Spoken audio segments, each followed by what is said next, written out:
His realtor, the owner's son, said he didn't want to talk to us about this. Can we order up some more days like today? You know, it was funny. I was walking around town. You could hear people, and people that weren't even speaking to me. I often listen to conversations that I'm not supposed to. Because you're the weatherman. It's kind of how it works. Get the deer calls on. But they were talking about how great the weather was, and it's true. Today was great. Tomorrow's going to be really nice as well. Temperatures in the low 80s looks good. We have some changes toward the weekend, but let's enjoy this for now. And then we'll get into cold fronts and what we anticipate across the east here in just a second. 69 in the metro area, west, or well, northwest winds anyway, at about 9 miles an hour. Relative humidity 10%, 40s and 50s for us across the north. Down to the south, 60s and some 70s right now, although Silver City a little cool at 50 degrees.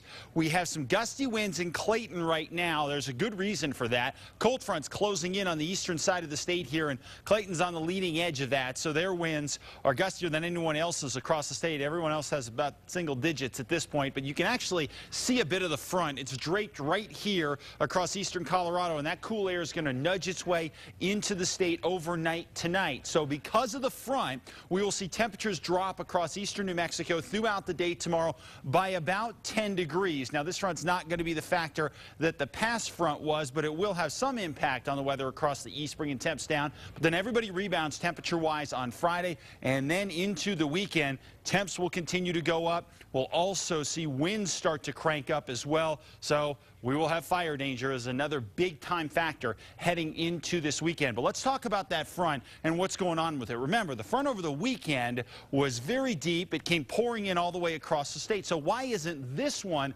going to do that? Because essentially what we're going to get here is this front is going to stop along the eastern third of the state. Temperatures won't drop all that much, be in the 60s and 70s across the east for tomorrow. Well, what's happening is this is all about, in a way, you could call it like water. You dump a bucket of water across the eastern side of the state. There's not enough water in the bucket to overtop the mountains and get into, say, the metro area or areas like Santa Fe or even all the way out to the western side of the state. We did have enough water in the bucket to get there with the last cold front over the weekend, but this one too shallow, so it hangs out across the east for one day, then the temperatures moderate and it works its way out. And in fact, those temperatures continue to rise for us into the weekend. Areas like southeastern New Mexico are going to be in the high 90s throughout the weekend here, and we're going to have some high fire danger. But I think the worst fire danger for the weekend is going to be saved for the Sacramento Mountains, because we're going to have temperatures in the 80s here, relative humidity less than 5%, and winds out of the west could be up as high as 30 miles an hour sustained. And when you consider the huge stands of pines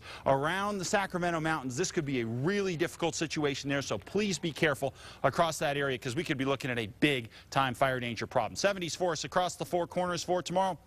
And then things pretty quiet through the weekend, getting all the way into the low 80s. South and west temperatures here for the most part in the 80s. Winds out of the south 10 to 15 miles an hour, and those temps hang in the 80s through the next 3 to 4 days. Over to the southeast, slightly cooler for tomorrow. East winds 10 to 15 miles an hour, but look at the temperature rebound. All the way to 98 by Saturday, 97 on Sunday. That's your fire danger problem. Across the northeast, cooler for tomorrow, but also less wind, and then the temperatures come back up again Friday into Saturday over the northern mountains. Temperatures here for the most part in the 60s and 70s. Santa Fe looks good through the weekend and into the beginning of next week as well. East Mountains very nice as well. Wind's not a huge factor with temperatures in the 70s. And finally right here in the metro area, we're going to be in the low 80s for tomorrow. Lots of sunshine, and your forecast looks very good all the way through the weekend, although the winds will start to come out. So is your bucket half empty or half full? It's always half full. Got it. We've got sports next.